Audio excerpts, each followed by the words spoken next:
It is time for. Oh my gosh, we have a super special guest today. Welcome to Happily Divorced. I know you're used to seeing me and Warren and I and all that mess, but Thank you. I'm so today I'm just saying we got it going on today. Let's hit it. I'm so excited to be here. Thank you for the invitation.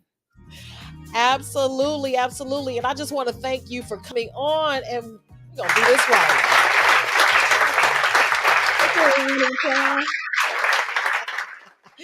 Welcome to Happily Divorced. I'm your host, LaDonna Raeh. Warren I is out today, but we have a very special guest, Dr. Mila Marshall, also known as Dr. Mila Mars. She's a husbandologist. I am a happy husbandologist. I love the title of this podcast too. This is so funny. Yeah, I'm loving it too. So, what is a husbandologist? Okay, so this is a professional person who deals with the past partner with a little bit of ratchetness and fairness, more ratchetness than fair sometimes. But I'm an ex-wife, so yeah.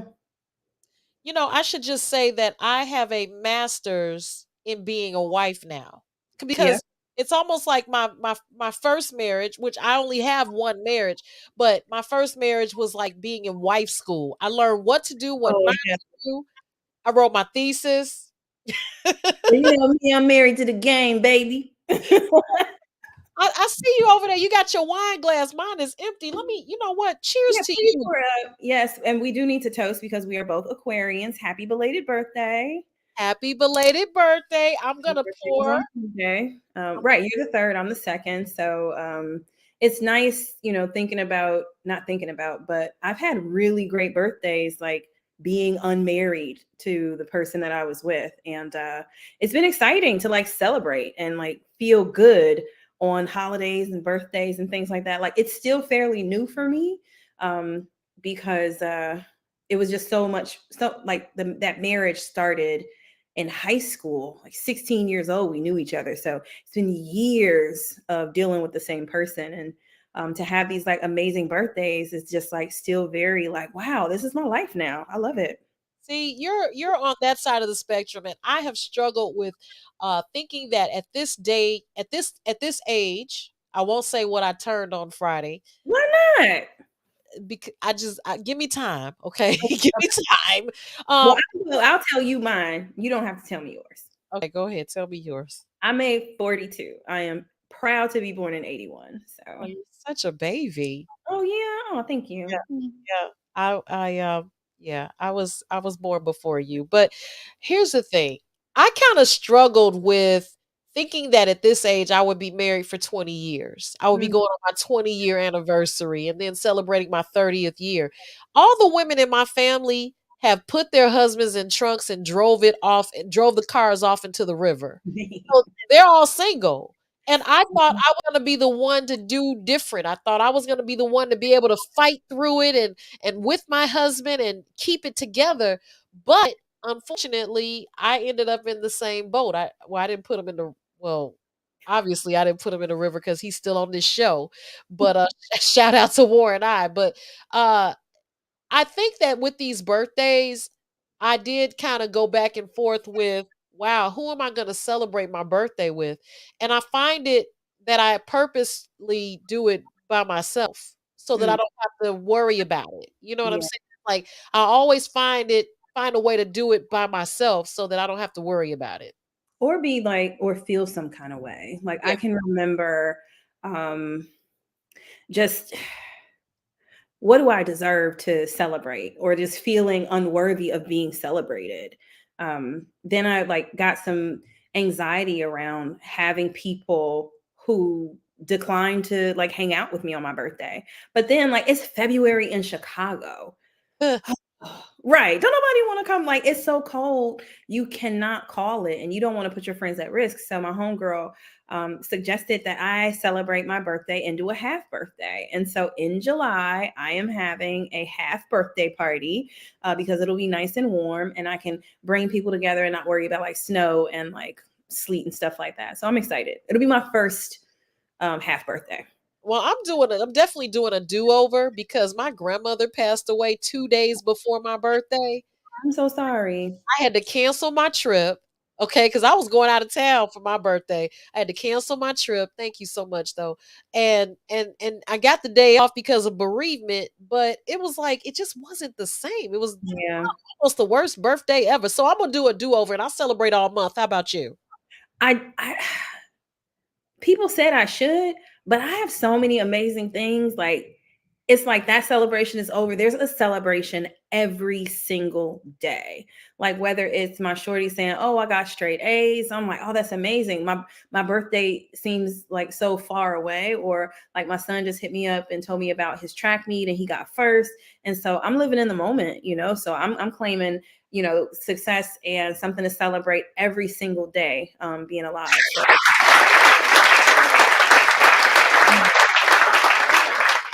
I Kudos. like this audience. No, they're like they were waiting to clap, but I'm gonna toast to that. Okay. Cheers Yeah. to you, darling, and happy birthday. Hmm. Wow. Yeah. By the way, this wine was not sponsored. We bought this, okay? Well, that's why I turned it around. Why does everybody know what Cooper's Hawk bottles look I like? know, Even I know. It is Cooper, and we just happen to have Cooper's Hawk. That's because we are true Aquarians. yes, that's so funny. I went and they were like, they said, ma'am, you have 37 bottles of wine. So crazy. I said, I'll And take then I'll take 6. I'll Right. take Like, they're not going anywhere. yeah, yeah. Going Storage. anywhere. All right, so tonight's topic is the top 5 or top negative ways that social media can impact your marriage or your relationship. And this is something that I can honestly say was not an issue 20 years ago.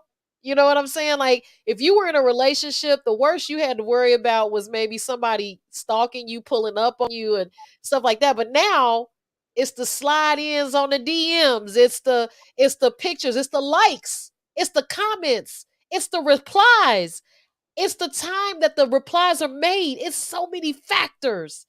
What is going on, Dr. Mila? Oh my goodness. So, first of all, you're right. I feel like um we growing up in the 90s, like relationships and like catching somebody up, like you had to see it like with your own eyes, or you had to hear it, so you were on like three-way. And I am not, like I wasn't one of those people that was really insecure and had to see, but I became one of those young women who was never believed and like low key stalked. And so I did later find out that the person that I married, like when we were in high school, told me that he was like hiding in the bushes to see if who I came home with was who it was that I said I was with, which was my cousin. And so that's, turned from people physically being present, which I think kind of, is scary as a kid, to go to um, you know all online and people having access to you and access to all of your different identities, whether you're like a professional or like access to your kids, and people can pretend to be people who they aren't. And so you also can like create energy between people that you don't really have a connection with, that could possibly cause a problem in your relationship. But I'll just kick it off with, man, um MySpace had just kind of like started to pick up traction. And my youngest was born in, let's say, 2007, right? And so I can remember um, being, he moved us away. So I really didn't have any friends because he was one of those guys, and I didn't know this, like, you're my wife and my wife doesn't do this. And a mother doesn't do that, right? So my entire identity stopped when I accepted his marriage proposal and had children. And I was not aware of that, right? I just thought I was just going to be like me as a mom. And so there were these new rules and ways of being. And so his insecurities with online things was he doesn't know who it is that I'm talking to or what they're telling me, whether it's about him or convincing me to do something with them. Um, so I can remember uh, I had went out with my cousin and I took a picture, and I rarely took pictures. It was a really great photo, and my hair was done, and I was out with my sister and my cousin for my cousin's 30th birthday. and I cropped them out and I used it as my profile picture. And I thought I was super cute. It was my third time being outside away from my children. And I know that like it's etched in my memory because I really wasn't allowed to be away from my children, right? Like in his mind, you're the mom, you're always with your kids. And so we rarely went out together. He would go wherever and then I would stay home. So this was a very rare occasion, right? And so apparently I was smiling too big. And I had just got this laptop from school, and he saw my profile photo. And I can remember him taking the laptop, girl, and throwing it on the floor and then stepping on it. And it got worse after that. And he was like, "You only smile for me." Right. And that was my first introduction to, oh, this man doesn't want anybody to see me or to be connected with me because of my past or who it is that I was rocking with, yeah, one of those, Yeah. right? So you know, online was an issue from the moment online was accessible for me. And so I stopped. I couldn't use MySpace. Which meant that there's no connection with my school age friends, women or men. There's no connecting with my family, right? Like it was this, you know, I don't want anybody to have access to you because I don't trust the conversations that you're going to have and things like that. So, yeah, like it can, when people are insecure about who you are, they definitely can be controlling about how it is you communicate with your online persona. And I wasn't doing nothing. I'm a mom of three. Like, what? You know what I mean? Like I have littles, everybody was under the age of 5. And it was nice to go down memory lane when I was happier, right? And to remember when I was a swimmer, or hear the stories and see photos of me when I was in college, because he like destroyed them all. So um, I didn't realize how impactful that moment would be on what I carried with me, like getting into a relationship with someone else, and social media is so heavy a part of our lives. Yeah. I carry some of that insecurity with me. So, So yeah. do you find yourself being very careful in your like if you get into a new relationship, do you feel the need to explain, or like I'm a person that I never post the person I'm dating. You know what I'm saying? Like if I'm Okay. if I'm dating someone, you're not gonna see pictures of us all hugged up. I just don't do it because it may rotate out. You know what I'm saying? And I don't want that type of reputation. It may look terrible. Plus I don't want to put my business out there. But do you find yourself getting into new situationships where you feel the need to explain what your social media is about, or just keep them, not don't friend them, because the first thing they want to do is become friends on Facebook? Do you find yourself kind of being cautious about that? Um, no, because so how do I say this? I guess I was the opposite, right? And so the person that I married was somebody I met in high school, and that was like the first and only serious relationship that I had. Um, Currently I'm in number 2, right? So even though I've like been with guys and had a great time in college, there was no commitment. And so um I don't have a lot of experience, a lot of dating experience, like relationship experience. And it took a very long time for what I have now to be what it is. And so, of course, as I'm learning how to, like curate love, who are my advisors? Other women. And coming from a very hurtful and toxic marriage over to being advised by women who've never been married, might be going through challenging relationships Toxic. themselves, Yeah, they're that toxic there's themselves. that there's this rule book of what means what, and if then that, right?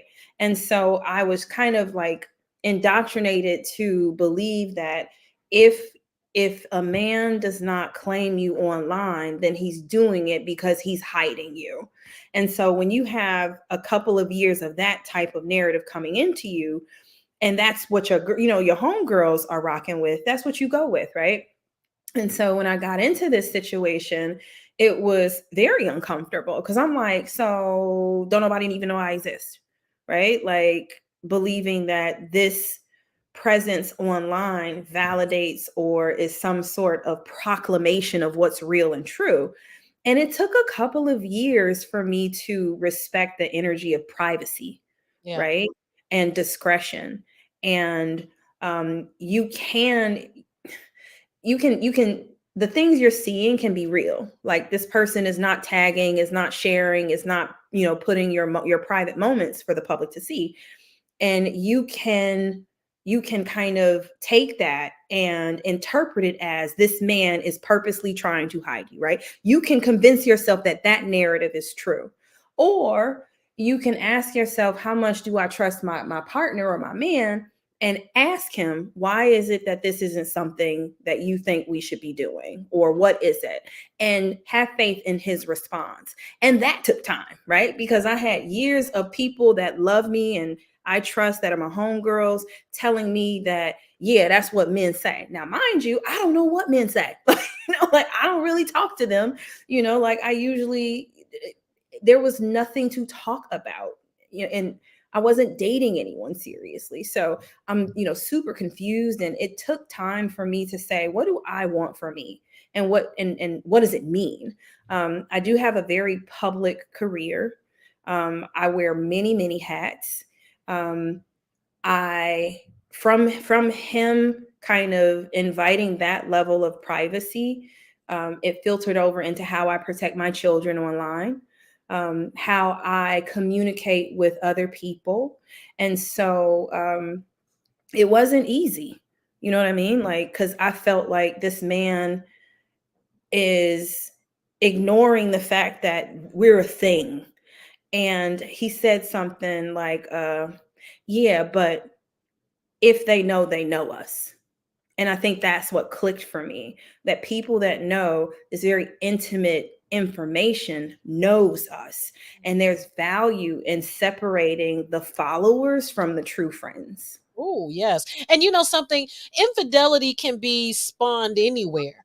And Right. online, it's just another uh platform.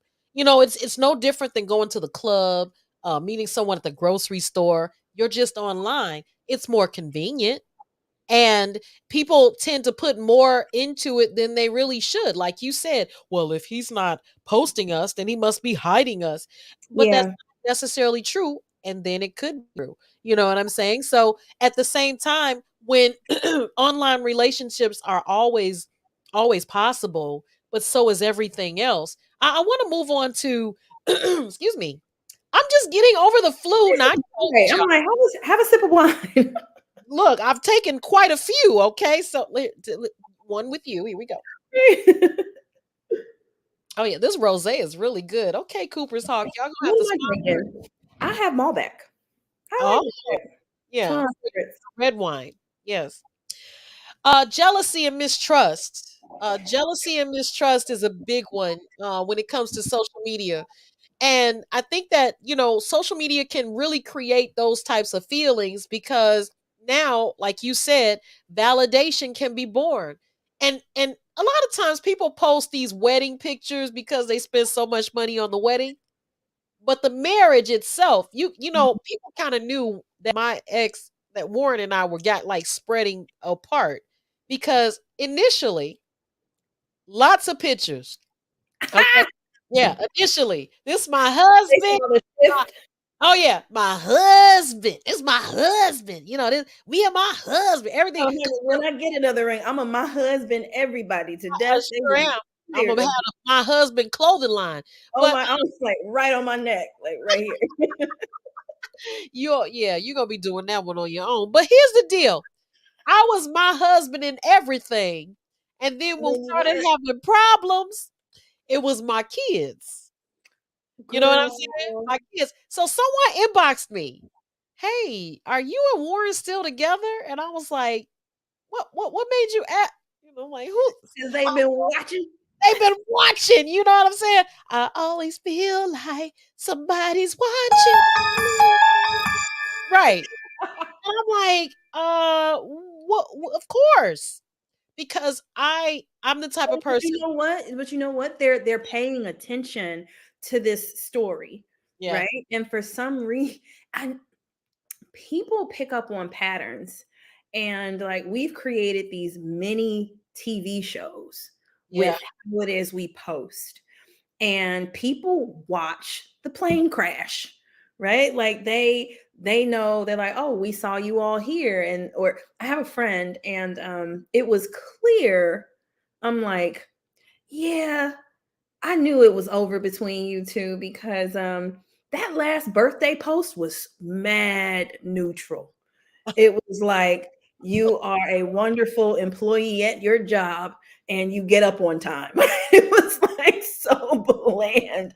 And I'm yeah, like, oh yeah, that's the I moved out. Thank you. But we're trying to hold the politics of the image together. yeah, And I was like, that was forced. And yeah. he picked a really crappy photo of her. I was like, oh man, like you could have cropped that out. Yeah, the whole crop out, and it's just like you almost on social media, you feel compelled to tell your business. I stray away from that. I You stray away from it, but I do feel it. I feel that energy. There's this, because it's like it asks you, right? Yeah, When you look on Facebook, it says, "What's on your mind?" And you like, nobody's asked me that in a while, in 3 seconds, right? yeah, And I also don't think that we're used to people listening to us. right. The one thing I love social media is that you have options, and so I have a ton of posts that only I can see because I have to change it to only me. But there's something in me that needs to get it out, right? And it But doesn't why work. why put it on social media? Why not put it in a journal? I'm It is just asking. it is my journal, Mm, right? Like anything can be anything. And so I've learned that I have to practice disinvesting in oversharing.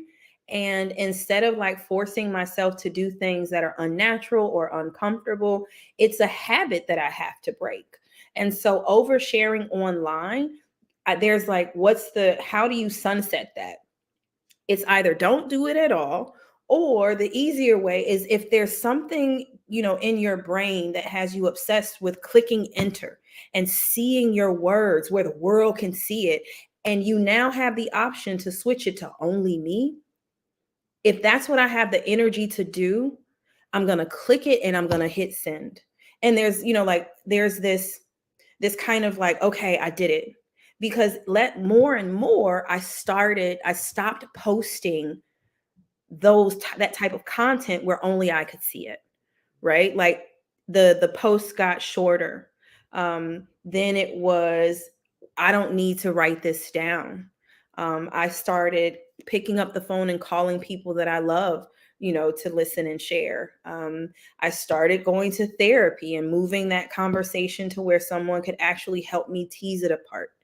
And so I'm a fan of, by any means necessary, save yourself, but first you have to acknowledge your patterns, your habits. And my therapist was like, you overshare, mm, like you're getting something from people knowing about you, and either it's validation that you're liked or loved or supported. And what are some other ways that you can acknowledge that and see it, that doesn't require you to be so open? Because people do things with that openness and that access to you, and everybody's doing something different. You don't know who to trust. um, but I do want to comment on, jealousy and, online. um, I stopped following certain accounts that made me feel less of a woman, made me feel less desirable and attractive. um, when I was in graduate school, here I am, a partnerless parent. I made $18,000 a year. I'm poor. Like I'm barely making it. A lot of people didn't know how poor I was, like sleeping on the floor, going to 4 and 5 food pantries, thrift store, and looking at all of these women who had, in my eyes, made it, right? Had started to make me feel like I'm never going to be a better version of myself. And a lot of the jealousy that existed in me came from being treated like I was a liar, putting myself in a position where I'm comparing myself to other women or other couples and things that I wanted, that Wait, wait, felt. wait. What do you mean treated like you were a liar though? Lying about what? Oh, I mean, so everything. Like, we lived on the third floor, and I can remember being in the bathroom too long, and he's like banging on the door, like, "Who's in there?" I was like, "What? Do you really think this cookie's so good that a man is going to climb up the side of a building 3 stories mm, to bang me out in the bathroom? And then, are you serious?" Like, he was that level of paranoid that I was being untruthful, with who I spoke to, with what I was doing. Um, I speak a little bit of French, right? And we went out, and there were these French guys, and I said, "Je parle un petit peu français." I speak a little French. And il est ma mari. He is my husband. And he went off because he couldn't understand what it is that I was saying. And he didn't trust that I had just introduced my husband. He thought that I was trying to go home with these 2 Frenchmen. Now, I hadn't been out in over a year because I had just had 3 kids back to back to back to back. And he decided to take me out to show me a good time. That was the last time that he took me out. So he was the jealousy of not trusting what somebody says, and it's right in front of your face, but they make up a whole narrative around it.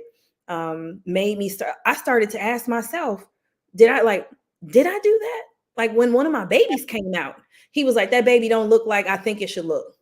And I mm, was like, in my head, I'm like, "Did I sleep with somebody else?" Right? And I'm like, right. "No, I didn't." Oh, Right? Like, I'm crazy at this oh, point. oh, I totally understand what you're talking about. Literally, you try to you'll end up spending more time proving who you're not than who Yes. you are. That's Yes. yeah. I totally Yes. understand that. Yes. OMG. I mean, but Yeah. his insecurities, like those insecurities are dangerous. Did you see any signs of that? I know this is like a stupid question, but did you see any signs of that before you guys got married, got had Yeah.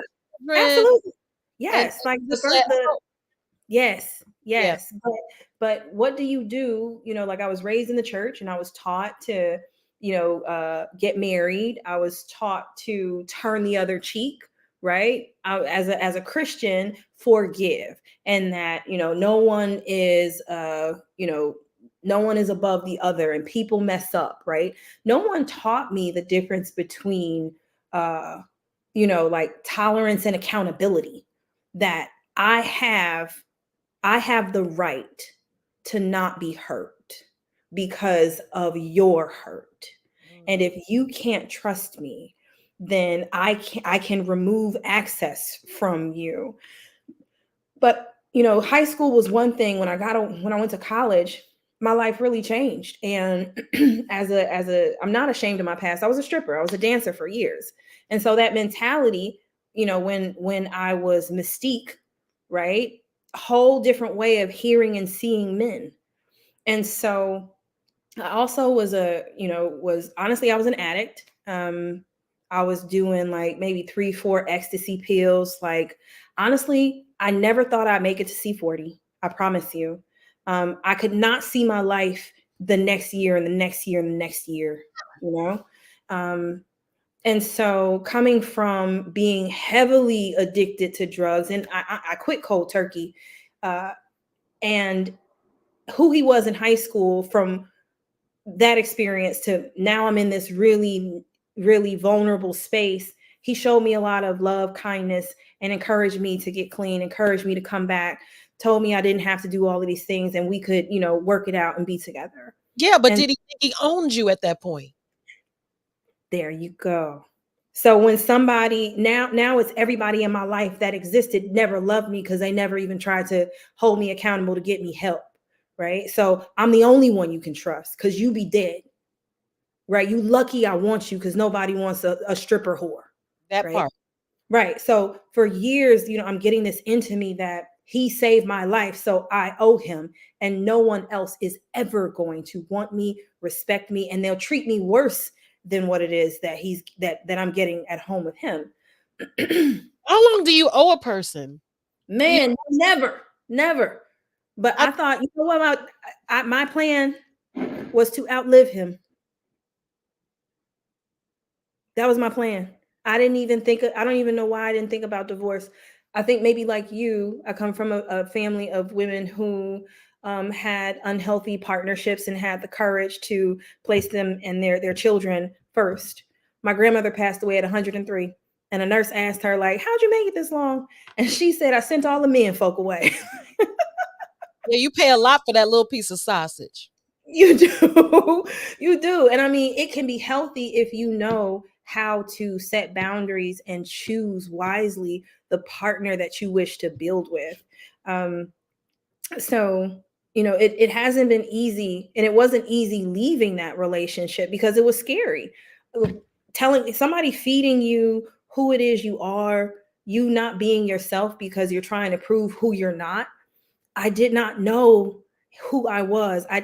How to dress, how to talk, how to engage, how to be an adult.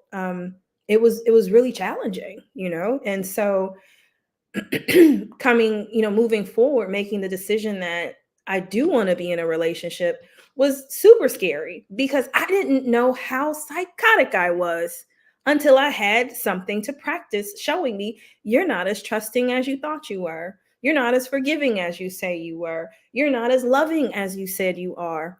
Because I hadn't I dealt with my stuff, but there was not a person for me to work through it with. So when the relationship began, I said, "Hey, it's a lot I don't know. Like I don't know how to handle things." Um, my ex-husband would leave for years, and we wouldn't hear from him, right? And then he'd come back, and I had a husband again. And so what I did know how to do was to evacuate. And so every time there was an issue, I would just be like, look, I don't know how to handle this. I don't want to hurt you, or the way I'm handling it is hurting you. So I'm out. Right. I How long were you married? legally married for 10 years, but we got married and he left us maybe 2 years in, like disappeared, and like came back like Houdini. Wow. Houdini. And what do you do when you have 3 kids? You take them back, right? Like, It depends on okay. It yeah, just but depends, right. it depends, right? When you are trained to forgive and you are fighting for your family, you make excuses for, well, that's the best that we could do at the time. Let's start again. And so I'm a team player, right? Like, I was a swimmer. I know how to swim my laps for the relay.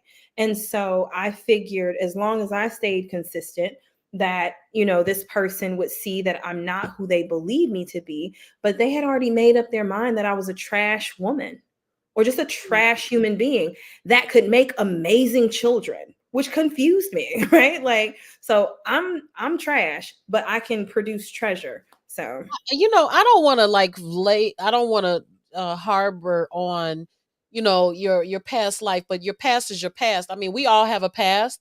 But I think about the movie Best Man, or the series that came up, Best Man, where he married I can't think of her name, Jesus. He married the stripper, and he loved her, he adored her, because she was stripping to go to college, she was stripping to earn money for mhm. school, and it was basically her way of earning dollars. It wasn't Yeah. necessarily who she was. And it's really unfortunate that how you meet or get in is how you end up ultimately losing him. So he actually held this over your head as if Oh yeah. to diminish character, reduce who you were as a woman, but still have children by you. Did he ever turn the children or try to turn the children against you? Honey, I can remember the day they found out. They were small. They were small. And it's so funny because the kids, the so he was mad at me. He said, your mama used to shake her naked ass for money. And so my kids looked at me and was like, Mommy, did you get naked for money? And I was like, yes, right? What am I going to say no for? Right. One thing about me, my daddy always told me, you know, do what you need to do and you make your decisions and you stand on it. I know why I sold my time, how I sold my time. And it was it was easy math, right? Like I was working at Denny's in a college town making like $4 a night. Nobody tips at Denny's, right? Like, and so doing the math, if I could sell 12 hours for what I would make in 30 days, what am I doing? And so it was just like, I need to sell my hour for more and I need to sell fewer hours. And that's when my life changed. Right. And it wasn't the stripping that changed my life, it was the understanding of how much I want my hour to be worth and what am I willing to do to be worth it. It wasn't worth it doing that. It was a lot of finessing. It was a lot of imagination with another person, all to get a dollar or 10.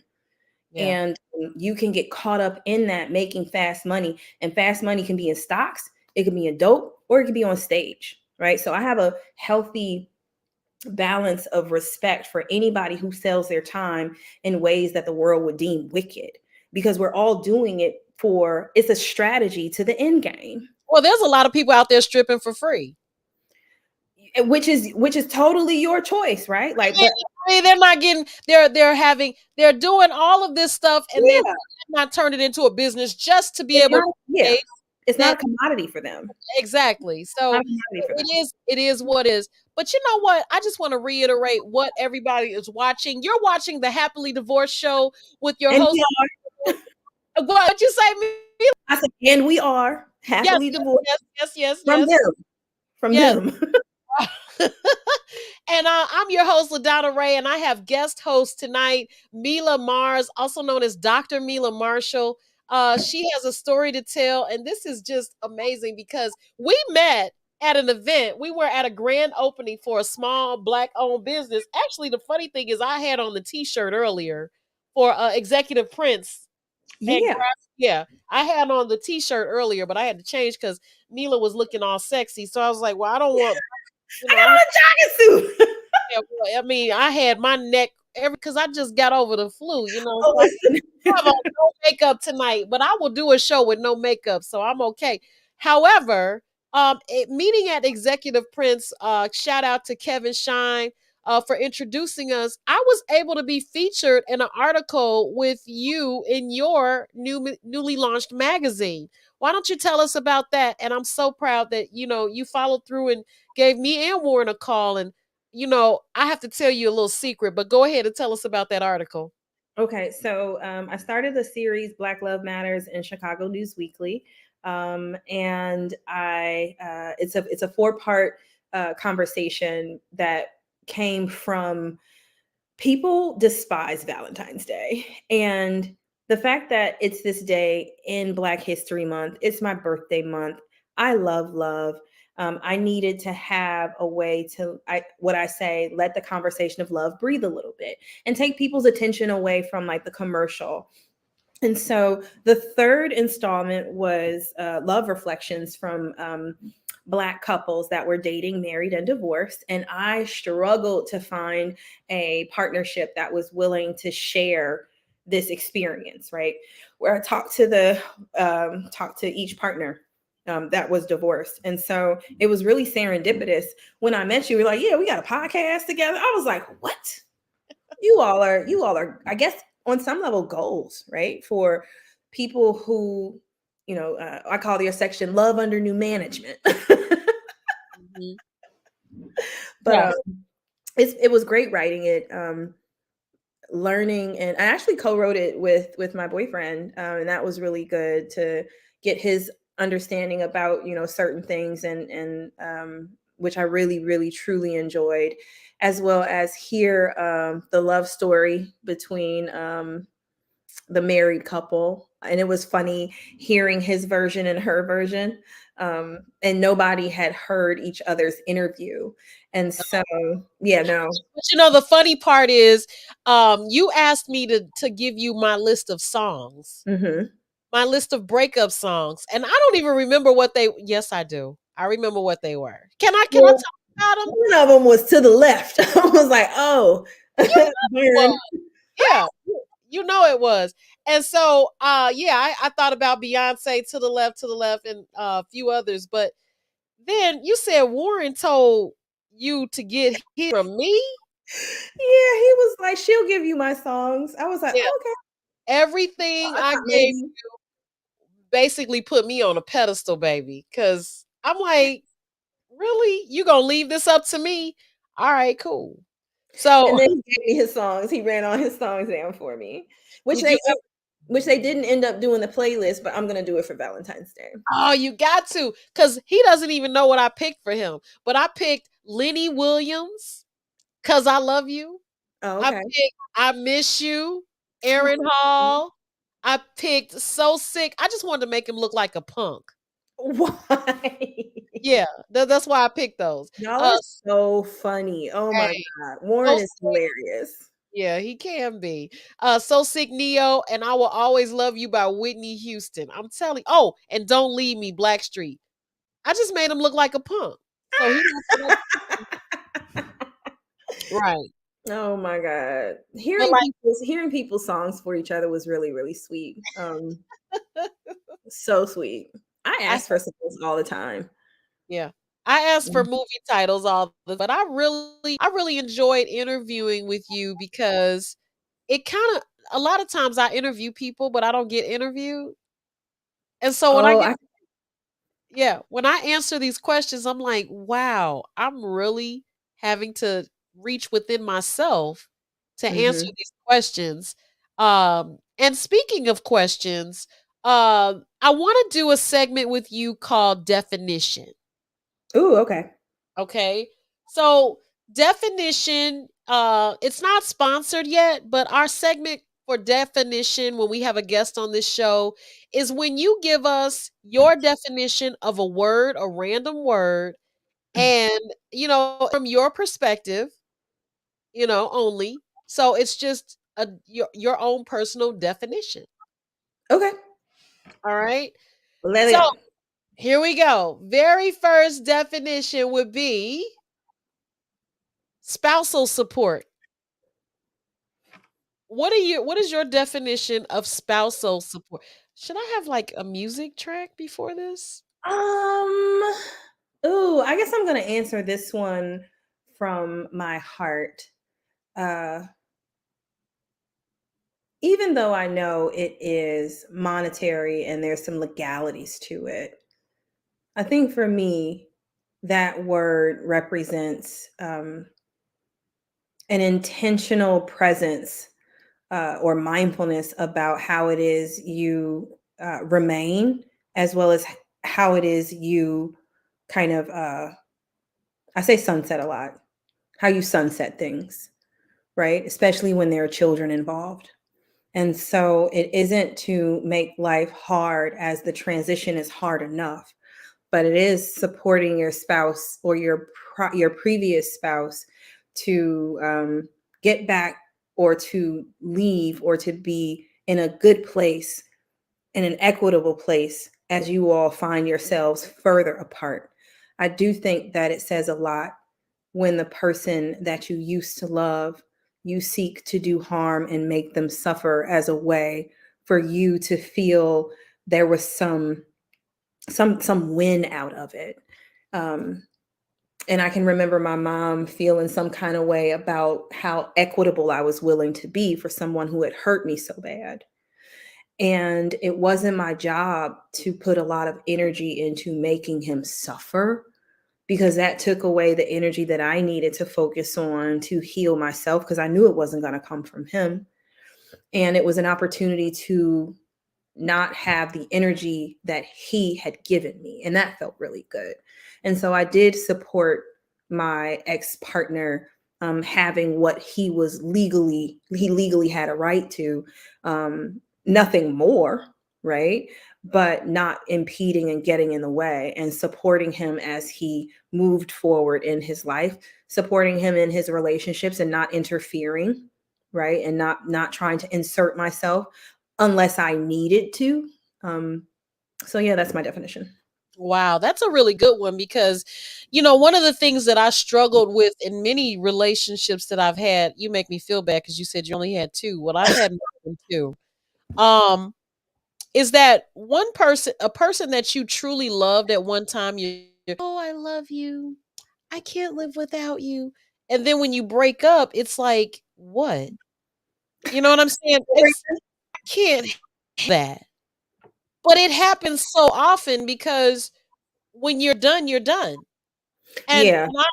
even for me, I try to do a warm breakup. I'm not Mm-hmm. good at breaking up. I'm not good at breaking up by any stretch of the imagination. But I do take consideration. I do take that person's feelings into consideration because at one time we were laying next to each other saying, "Oh, I love you. I can't live without you." Turn from that to what? Why are you calling me? Why are you calling me? It's like I'm calling you because I loved you like I did that night or those nights that I said how Yeah. much I loved you. You know what I mean?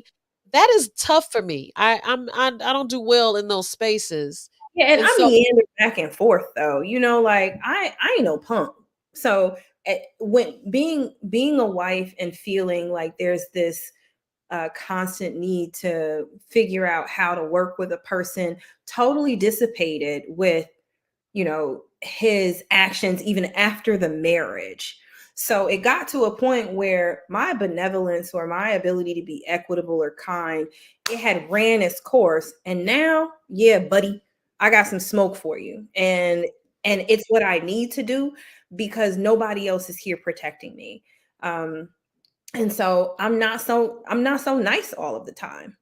And I cannot allow somebody to be in my life treating me some kind of way and then keep trusting that you're not going to move that energy over to my children at some point. And everybody needs to be checked every now and then. It's not my goal to be that way. And I asked my current my man now, like, if I was some kind of way with my ex-husband, like really vicious and vindictive and nasty, and also trying to get you in on, you know, bashing him, how, like, do you think that would impact our relationship? And he was like, absolutely. yep, Right. To see a woman engage her ex-partner, and he's talked me off the ledge on a lot because I'd be like ready to go. And then he'll be like, no, like, no, even though he knows what he did. And he's like, you're right. It's this, it's that, it's that. But yeah, no. And wow. and so That's a good partner. That's a good partner. yeah, he talks me off the ledge. I don't like it. Yeah, Like I pout about it, but I still practice listening to a man about how to handle a man, because yeah. these chicks have sent me off. I know. These women have sent me off. Like, Like, I girl. yeah, I don't talk to women about men no more. Like, I have enough men in my life that are platonic and family that I feel comfortable with, that I go to them about them to understand, and building a better, building this inside of me to let go of all that we say about men, having not experienced some of it, and just, rock with, the people that love me that happen to not be women. And so it's been working. All right. So your next random word is understanding. Understand. What is your definition of What I understanding? need from you is understanding. I haven't heard that song in forever. Definition of understanding. Um, you are able to discern what is real and true from fantasy, imagination, and perception, right? Um, So, I also am a yoga and meditation instructor, which has helped me tremendously. And we say that there are 5 states of mind: there's dreamless sleep, there's memory, there's fantasy, there's incorrect understanding, and there's correct understanding. And so it's kind of like there's this scene in Jerry Seinfeld, right, where he's in he's in his car and he's dating this supermodel, and she just so happens to be in the cab next to him, and so she's on his driver's side, and she sees this, right, and to her it looks like he's what, digging in his nose, Yeah. right? That's real for her. She saw that with her own eyes, but she only saw it from what, one angle, but it's still real and true. And so he turned like, no, I was scratching my nose. Like, he's trying to tell her what really happened, but he can't even prove himself right because she saw it with her own eyes, right? And so you can have moments where you see things and that's not what happened. You can imagine things. Like, we have 5,000 unprovoked thoughts a day, right? And our lives and our relationships are a reflection of the thoughts that we hold on to and the thoughts that we let go of. And so you can find yourself with an absolute trash, I cannot prove it thought, and you cannot let go of it. But you make all of your personal decisions, how you move, how you don't move, what you say, what you don't say, based off something that is actually non existent. You make it come to life. And so I struggle with sitting in the space of being okay with, I don't know. How does it feel to not know? And then what does it feel like to act like you have faith, to act like you understand discernment, and Yeah. to keep it moving? Good job. Well, your third and final word for Okay. tonight is isolation. What is your definition of isolation? Purposeful separation, I think, is a good one. I don't have anything else for that one. Well, I tell you what, you have done it and you have given us your definitions of three words, and your definitions were on point. Thank you. Yes. Well, I want to thank you for that. And then, I don't want to forget about the other 2 points that we should go into. Mhm. Even though we're well over our time, this is just so much fun, Dr. Mila. Yeah, thank you for having me. This is great. Well, we talked about spousal support just from your own definition, but debt distribution, this is a major issue with with divorce, but how do you define debt distribution on social media? Like, do you find that people post about, hey, he got the kids, I got the dog? Or do people go public about what the debt distribution is? Or is that still playing a part when it comes to social media? Okay. Because we've talked about infidelity, we talked about jealousy, but debt distribution on social media, or you know money that you've gained from your divorce on social media. I know this is a silly one, but I just want to know. Yeah, well, first of all, like, we live in Illinois, right? We have one of the lowest rates of marriage at 23% in the Black community. So I don't really know a lot of people both got married and divorced, right? I do think that people are private, right? And that because social media is so like, you can format it in a certain way. There's like my favorite friends groups. So like only a certain group of people get that information. So people might be sharing it. It just isn't, we're not privy to it because we're not in that inner circle. And so one of my friends, she has like 12 different posting uh groups. So it's the everybody but the people that she works with, or it's these people from a certain part of her life, and she manages what people know about her, which is wise, right? Like, why would we give everything to everybody? We don't have to, but that takes some intention to like set that up and protect yourself and make sure that the right people get access to that. The people who have parted ways, I've seen go dark, right? It's interesting to see who gets the Facebook friends on Facebook. Sometimes there's like a clear absence of somebody. Like, oh, you unfriended me. Oh, I guess I'm with that person then, right? But I think people are pretty private about what it is that they're going through, especially when it deals with money. Um, I've shared I've shared quite a bit about my marriage, but only that which you can find in public record and arrest reports. Um, yeah, it got bad, right? And I do that because I think we have to normalize discussing the safety aspects of leaving toxic and violent relationships. Like, we can't normalize just because someone's attractive or just because a person's liked, not telling our story. And so I have been accused in the past of oversharing.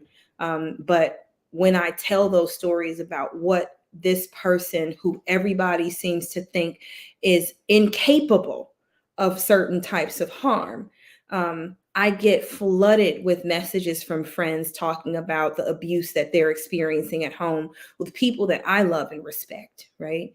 Um, so I think when people share, um, or it could be for many reasons, but then one has to ask, if the other party is not able to talk, is any of this even true? You know, Wow. we definitely can tell stories Yeah. on Facebook stories. There's no way to ground truth anything with what it is someone shares.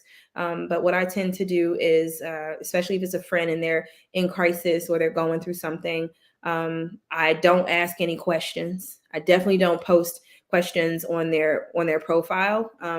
I will, send love, send them a private message. In the events where my name gets around to people, like, oh, we know that you've had to do X, Y, and Z. Can I introduce you to someone? But when it comes to money, I feel like, especially in our community, people don't really talk about who's getting what and how that happens. We're very private when it comes to our coins, but we Yeah. will talk. We will talk about things. Yeah, unless you're holding money up to your ear, then we go public with it. Yeah. Nobody. They're all singles. So one of the other things that can happen is cyberbullying within couples, Mm, couples that are divorcing. I've actually witnessed where the husband posted publicly about how the what the wife did to cause the marriage to mhm. fail, only because it was not culturally acceptable. In my opinion, it was not culturally acceptable for a marriage to end. So because it was not culturally acceptable for the marriage to end, they felt the need to post publicly why they're ending the marriage, um, against all the Mhm. rules. You know what I mean? It's Yeah. unfortunate that you would still throw somebody out there under the bus publicly and cyberbully them on social media just to kind of yourself from doing something that's unthinkable.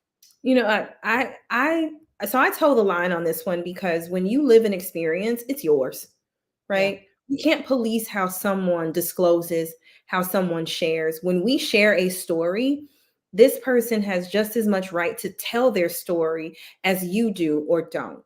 I do think it gets unhealthy when it turns to harassment and untruths.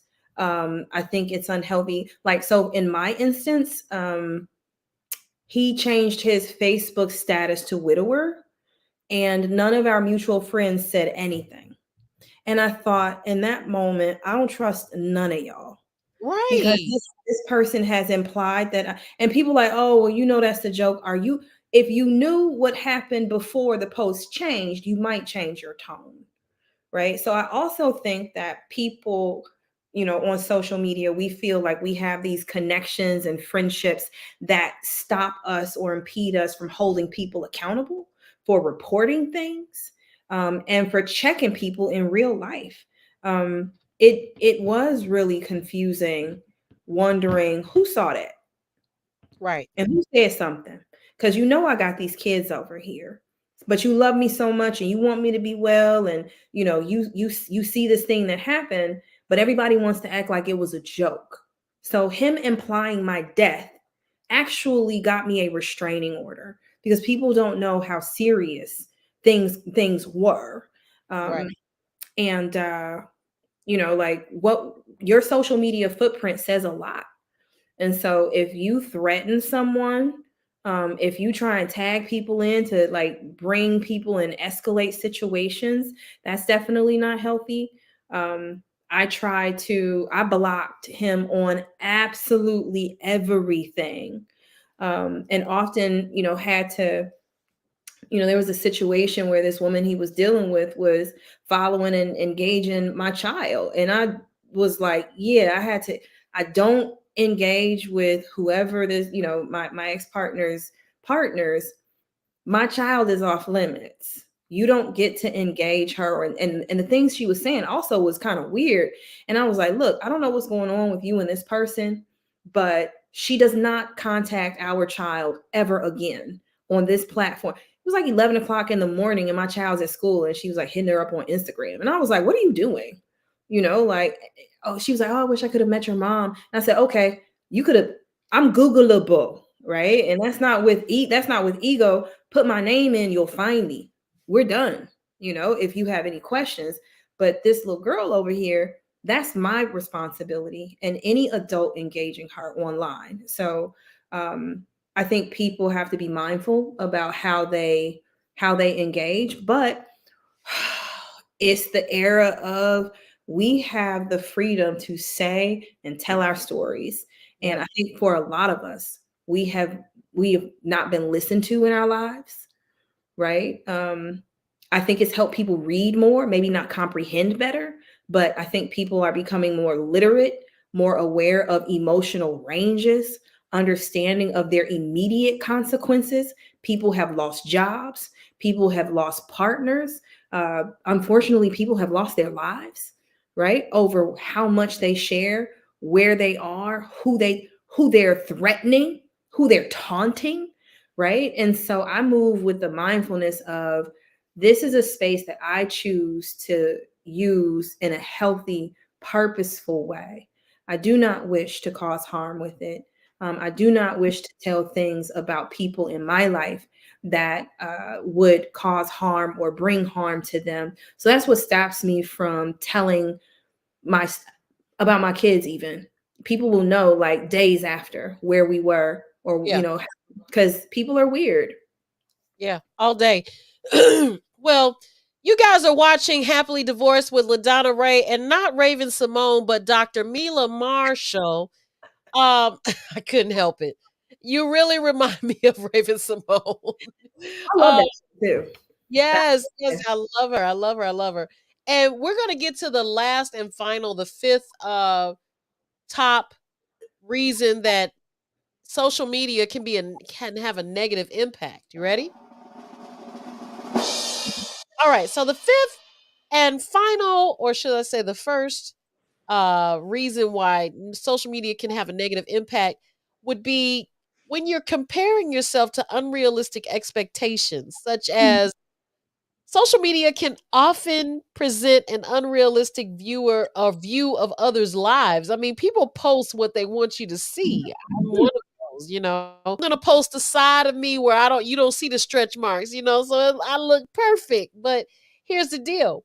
That leads to of inadequacy and dissatisfaction in your own relationship, unfortunately, because you're looking at the 20% on the social media, but you're forgetting about the 80% that you have at the crib. Hmm. The constant comparison can also cause tension and resentment within a marriage. What say you? Um, I write lists. And so when I start to doubt who I am and how I am, I have to write it down, like tangible things. So like if I see someone and they're really fit and I'm starting to think like, oh, I'm fat and my partner is going to leave me because like I'm so unhealthy and fat. I have to write down my weight, right? Like not only do I write it down, but then I have to like look at photo. I have to, and this seems like, I guess it might seem extreme, but thoughts can be really hard to let go of for lots of different reasons.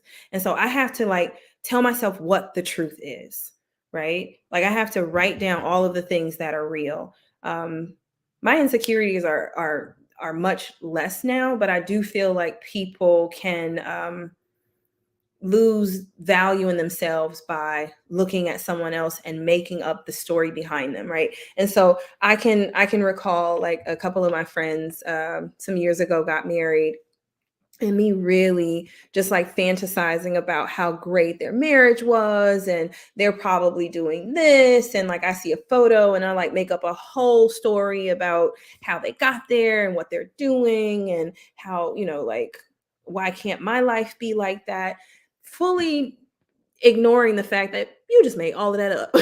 Like, you made all of it up. They might have zero in their bank account. That photo was taken 3 years ago, and they are not sleeping in the same bed together, right? Um, and so it was, take everything at face value, but it's not easy if you cannot identify that you are comparing yourself to something that you can't prove is real. If you totally reject the fact that you just made it up, right? If you completely ignore the fact that you imagined the story, then that's the first step. You have to know, hey, I just fantasized that. I am insulted by my imagination. And Mm. curiosity can kind of bring you back to a place that's level. But if you're not curious, or you refuse to be curious, like, I wonder how can I find out if they're happy? You're not bold enough to ask, right? You'd rather live in your fantasy of they're amazing and your relationship is trash. Or you don't want to turn it back over to imagining how they resolved the problems that you have right now to get where they are, Wow. right? If you can imagine their happiness, and you already know not everyone is always happy. Can you imagine them when they hated each other? Can you imagine them when their relationship was similar to yours? And can you imagine what it took for them to have that moment right there? And can you imagine yourself doing the same? Huh. Right. So I started to train myself to hold myself accountable for where my attention was. And honestly, in our practice, we believe you are responsible for your own suffering, right? Your attachments and your aversions, right? We can be attached to things that feel good but cause us harm. Like you're lactose intolerant, but you love ice cream, but you're gonna pay for it, right? Or you're averse to eating anything healthy, and so you stay away from it. So you get double unhealthy, right? This satiates you. You don't want that. And so seeking a life in balance first, begins with making that decision. But it's helped me in my relationship to stop comparing, because I spend most of my time lifting up um, what we've been able to accomplish, right? So it I compare who we are now to who we used to be to each other. And so that's what I look at. I don't look at other people. I look at the other versions of ourselves, right? And who we were and what it is that I want to take from, 2019 Mila, and what it is that I want to leave, because we're dynamic, we're not monolithic. So it's not easy, acknowledging that. I've become really transparent about how my mind works and how my thoughts, shift and take my emotions and change my actions. But because I went through such a horrible experience in that relationship, I cannot make anybody else do anything. And so, if the last resort is to focus every bit of energy on controlling myself, I'm willing to put in that work to see what happens. That's what I'm talking about. When you are able to articulate what it is that you went through and how you have grown from it, we are so welcome or so happy to have you on our Thank you. show, because this is what it's all about. Yes. Y'all give it up. Give it up. Miss Doctor, I was gonna say Miss Miss Doctor. Miss Doctor. No. Dr. Mila Marshall, I want to say thank you for being on the show and articulating everything that you have. Reiterate about infidelity, jealousy, decreased communication, cyberbullying, and comparison of unrealistic expectations. And you nailed it on all 5 points. this is something that hopefully people can walk away with and say, you know what? Maybe I need to rethink how I look at social media. Is it real? It is very much so real. I remember the days when it was like, social media is not real, but it is. Very Okay. real. It is very real because we put so much into it. But Dr. Mila Marshall, tell everybody where to find you, girl.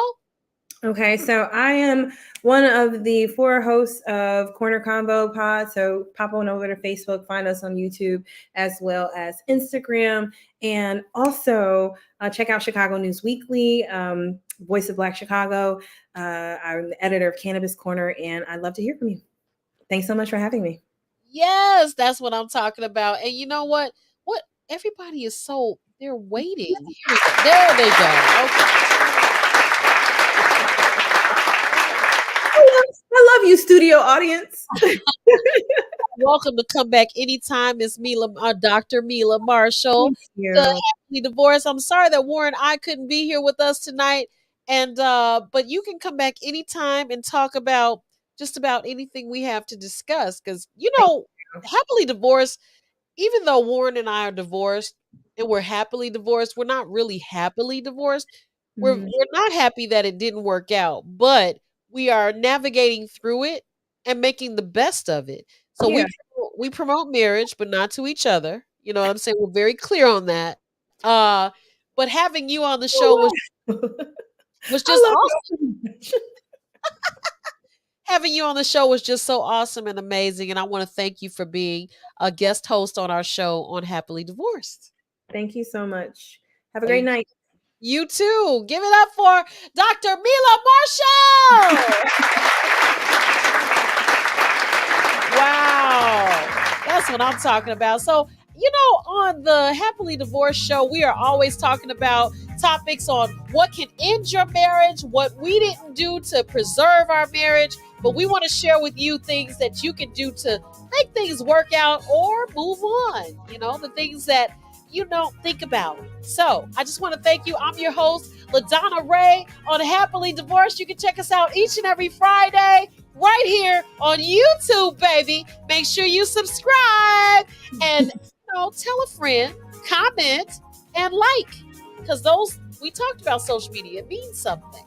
And you just give it up for our guest host again, Dr. Mila Marshall, who came all the way from where she is to embrace us and be a guest on our show.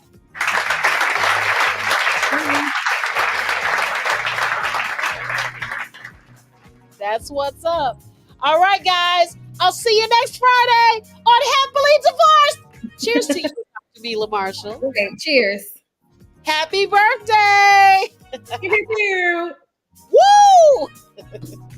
Bye bye for now.